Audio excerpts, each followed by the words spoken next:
Friday. Yay! We are on the last day before the weekend, and I hope that you are enjoying your Friday so far. And again, I'm praying for you, and I miss you here greatly.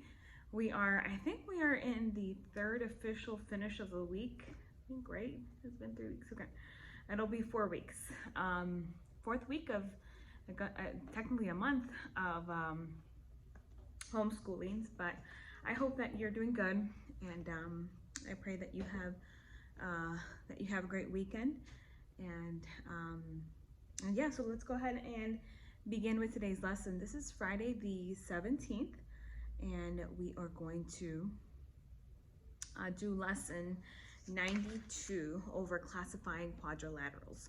All right, classifying quadrilaterals. Recall that that from lesson 63, that a quadrilateral is a polygon with 4 sides. That's what a quadrilateral is. It's any polygon, any shape that has 4 sides. In this lesson, we will practice recognizing and naming different types of quadrilaterals. On the following page, we show 4 different types, and I've written them on the board here. Why don't you go over them with me? Ready? All right, so the first one we have is a parallelogram. Alrighty, we have a parallelogram. This is also a parallelogram, but it's also a rhombus. Okay, then we have our 2 sides that are going the exact same. 2 sides here, the parallel sides that are going the same way, and these sides are as well. These are as well. So it's a parallelogram, but also a rhombus. Here we have a parallelogram, and it's also a rectangle. Okay. Then we have here a parallelogram that's also a square. Could also be named a rectangle or a rhombus. Then here, this is not a parallelogram. This is a trapezoid. The trapezoid is not does not have 2 sides that are going the same direction. Notice the direction of these two of this shape here. This direction is going opposite, or they're going together instead of going the same direction. However, they have one line here and one line here that is going the same direction. However, both sides must be going the same direction, and parallel sides are going the same way. So, with that being said, we'll look here at what a parallelogram is. A parallelogram is a quadrilateral with 2 pairs of parallel sides. These figures here, A, or this one here, A. I didn't name them here, but I should. This is A, B, C, D, and E. All right, so these figures here that you see on the board, all right, are A, B, C, and D. Each have 2 pairs of parallel sides. So all 4 figures are parallelograms. A trapezoid is a quadrilateral with exactly 1 pair of parallel sides. Now here's a trapezoid here. Again, remember, a trapezoid has just 2 lines that are going the same direction. Okay, not all 4 sides are going the same direction, or not all the sides are going the same direction, in other words. A rhombus is a special type of parallelogram whose sides are equal in length. This is a rhombus here. Okay, it's equal in length, and figure B is a rhombus, and figure D is also a rhombus as well. And it is a square as well. It's also a parallelogram, a rhombus, and a rectangle. That one right there. So I didn't write all the names there underneath it, but you can kind of see there. So let's look here. Example 1. All right, example 1. Which of these quadrilaterals is not a parallelogram? Figure F, figure G, figure H, or figure I? Which one of those 4 is not a parallelogram? Okay, we look for parallel sides. You see, we're going to look for any parallel sides. That means sides that are going the same direction here. A parallelogram has 2 pairs of parallel sides. Figures F and G and I each have 2 pairs of parallel sides. However, figure H is not. It only has 1 pair of parallelogram lines. So, parallel lines going the same direction. Okay, so it is a trapezoid, not a parallelogram. So the figure H is not a parallelogram. Example 2. Okay, you follow along with me? All right, example 2. Draw 2 parallel line segments of different lengths, then form a quadrilateral by drawing 2 line segments that connect the endpoints. What type of quadrilateral did you make? So first you're going to draw two parallel lines. It's asking for parallel lines going the same direction. Okay. And then it's asking us, then form a quadrilateral by drawing two line segments that connect the endpoints. So we're going to connect these endpoints here.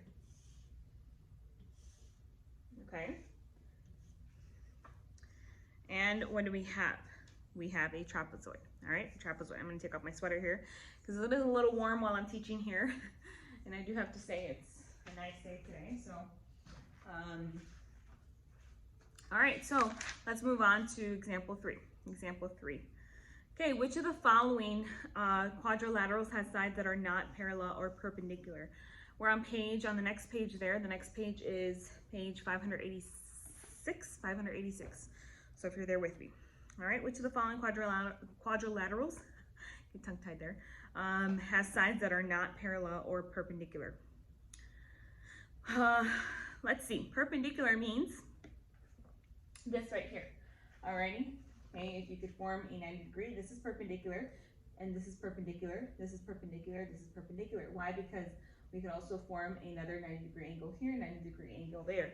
All right, so the question asks, which of the following quadrilaterals has sides that are not parallel or perpendicular? So A, B, C, or D. Okay, do you see one? All right, looking at the example there, let's read together. Okay, we will consider the relationship between the sides of the quadrilaterals. The opposite sides are parallel for A, then and the adjacent sides are perpendicular. So again, perpendicular. If you notice there, that little the little square that forms there is actually what we call perpendicular. Okay, let's keep going here. Letter B, number B has the opposite sides are parallel and the adjacent sides intersect but are not perpendicular. So you see the number, lost my train of thought here. Figure B there doesn't have perpendicular sides, okay, but it does have parallel sides. So we would call it that would be either a parallelogram or a rhombus as well. Could be a rhombus, okay? Letter C, there are no parallel or perpendicular lines. So you see there, letter C, it has no shape, it has no sides that are going the same direction. So that would not be a parallelogram, okay?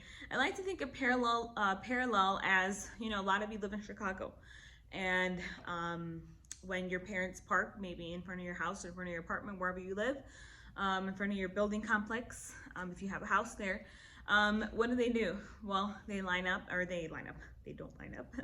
They line up, or they park their cars in a parallel way. What do? They try to, as best they can, to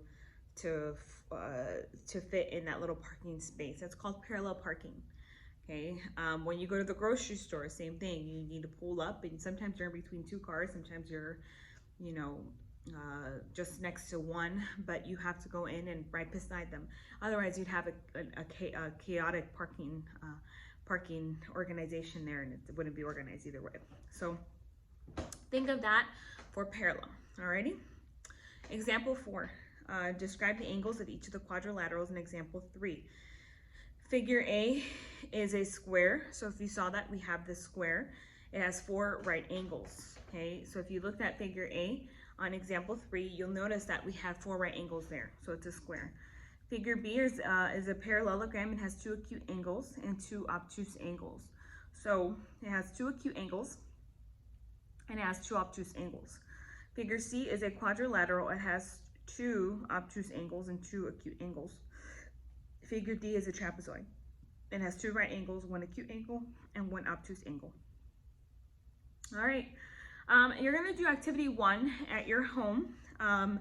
Look around the room for quadrilaterals in your house, whatever room you are finding yourself in. Find examples of at least 3 different types of quadrilaterals illustrated in the beginning of this lesson.